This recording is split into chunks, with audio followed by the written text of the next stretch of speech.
મુખ્યમંત્રી ભૂપેન્દ્ર પટેલ ટેકનોલોજીના ઉપયોગથી ઓનલાઈન જનફરિયાદ નિવારણ કાર્યક્રમ સ્વાગતમાં ગાંધીનગરમાં ઉપસ્થિત રહી જનફરિયાદોના નિવારણનું માર્ગદર્શન આપ્યું। 70 થી વધુ નાગરિકો પોતાની સમસ્યાની રજૂઆત માટે આવ્યા। મુખ્યમંત્રી ભૂપેન્દ્ર પટેલે ગાંધીનગરમાં યોજાયેલા નવેમ્બર માસના રાજ્ય સ્વાગત ઓનલાઈન જનફરિયાદ નિવારણમાં આવેલી રજૂઆતો સંદર્ભમાં સંબંધિત અધિકારીઓને સ્પષ્ટપણે જણાવ્યું કે ખેડૂતો સહિત લોકોની સમસ્યાઓ રજૂઆતોની ઊંડાણપૂર્વક સમજ કેળવી તથા સ્થળ મુલાકાત લઈ તેનું તાકીદે નિવારણ લાવવામાં આવે તે જરૂરી છે।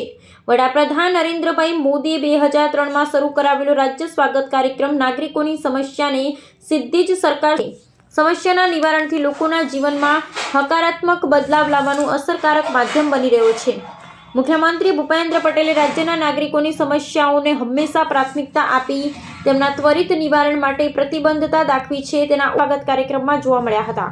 રાજ્ય સ્વાગતમાં 70 થી વધુ નાગરિકો પોતાની સમસ્યાની રજૂઆત માટે આવ્યા હતા। તેમની રજૂઆતો મુખ્યમંત્રીએ રૂબરૂ સાંભળી હતી।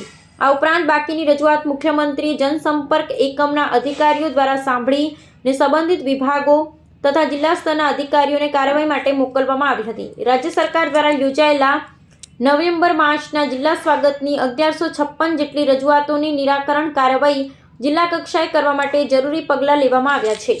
મુખ્યમંત્રીએ સ્થાનિક કક્ષાએ તાલુકા અને જિલ્લા સ્વાગતની રજૂઆત અંગે લેવાયેલા નિર્ણયનું અમલીકરણ અને સઘન મોનિટરિંગ થાય તે માટે જિલ્લા કલેક્ટરોને સૂચના આપી હતી। એટલું જ નહીં, જે તાલુકા અને જિલ્લાઓમાં રજૂઆતોની પડતર સંખ્યા વધુ છે તેવા જિલ્લાઓમાં રજૂઆતોની તાત્કાલિક નિકાલ કરવાના દિશા નિર્દેશો પણ આપ્યા હતા।